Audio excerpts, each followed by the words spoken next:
আয়াত ৩২ قل من حرم زينة الله التي أخرج لعباده والطيبات من الرزق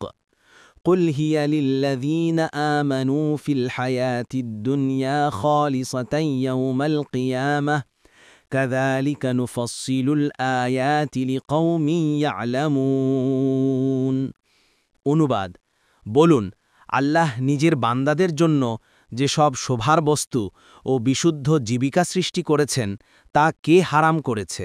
বলুন পার্থিব জীবনে বিশেষ করে কিয়ামতের দিনে এসব তাদের জন্য যারা ঈমান আনে এভাবে আমরা জ্ঞানী সম্প্রদায়ের জন্য আয়াতসমূহ বিশদভাবে বিবৃত করি চতুর্থ রুকু তাফসির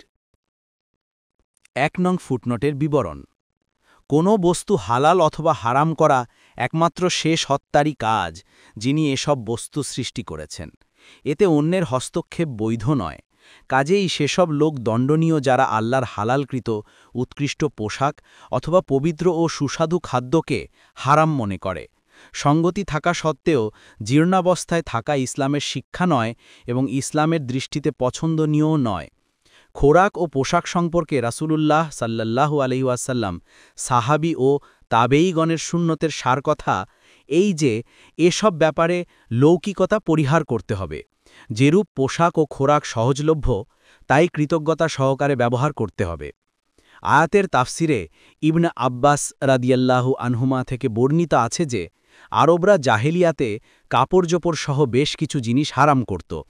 অথচ এগুলো আল্লাহ হারাম করেননি যেমন যে রিজিক দিয়েছেন তারপর তোমরা তার কিছু হালাল ও কিছু হারাম করেছ বলুন আল্লাহ কি তোমাদেরকে এটার অনুমতি দিয়েছেন নাকি তোমরা আল্লাহর উপর মিথ্যা রচনা করছ সূরা ইউনুসের ৫৯ নম্বর আয়াত তখন আল্লাহ এ আয়াত নাজিল করেন তাফসির তাবারি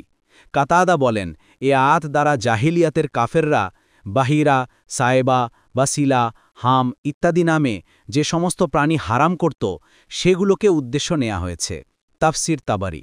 ২ নং ফুটনোটের বিবরণ আয়াতের এ বাক্যে একটি বিশেষ তাৎপর্য বর্ণনা করা হয়েছে যে পার্থিব সব নেয়ামত উৎকৃষ্ট পোশাক ও সুস্বাদু খাদ্য প্রকৃতপক্ষে মুমিনদের জন্যই সৃষ্টি করা হয়েছে এবং তাদের কল্যাণই অন্যেরা ভোগ করতে পারছেন কিন্তু আখিরাতে সমস্ত নেয়ামত ও সুখ কেবলমাত্র আল্লাহর অনুগত বান্দাদের জন্যই নির্দিষ্ট থাকবে আয়াতের এ বাক্যে বলা হয়েছে আপনি বলে দিন সমস্ত পার্থিব নেয়ামত প্রকৃতপক্ষে পার্থিব জীবনেও মুমিনদেরই প্রাপ্য এবং কেয়ামতের দিনে এককভাবে তাদের জন্যই নির্দিষ্ট হবে তাফসির তাবারি ইবনে আব্বাস হতে আবদুল্লাহ ইবন আব্বাস রাদিয়াল্লাহু আনহুমার অপর মতে এ বাক্যটির অর্থ এই যে পার্থিব সব নেয়ামত ও সুখ স্বাচ্ছন্দ্য আখেরাতে শাস্তির কারণ হবে না এই বিশেষ অবস্থাসহ তা একমাত্র অনুগত মুমিন বান্দাদেরই প্রাপ্য কাফের ও পাপাচারীর অবস্থা এরূপ নয় পার্থিব নেয়ামত তারাও পায় বরং আরও বেশি পায় কিন্তু এসব নেয়ামত আখেরাতে তাদের জন্য শাস্তি ও স্থায়ী আযাবের কারণ হবে কাজেই পরিণামের দিক থেকে এসব নেয়ামত তাদের জন্য সম্মান ও সুখের বস্তু নয় তাফসির কর্তুবী কোনো তাফসিরবিদের মতে এর অর্থ এই যে পার্থিব সব নেয়ামতের সাথে পরিশ্রম কষ্ট হস্তচ্যুত হওয়ার আশঙ্কা ও নানা রকম দুঃখ কষ্ট লেগে থাকে নির্ভাচাল নেয়ামত ও অনাবিল সুখের অস্তিত্ব এখানে নেই তবে কেয়ামতে যারা এসব নেয়ামত লাভ করবে তারা নির্ভাজাল অবস্থায় লাভ করবে এগুলোর সাথে কোনোরূপ পরিশ্রম কষ্ট হস্তচ্যুত হওয়ার আশঙ্কা এবং কোনো চিন্তাভাবনা থাকবে না তাফসির বাঘভি উপরোক্ত ৩ প্রকার অর্থই আয়াতের সাথে সঙ্গতিপূর্ণ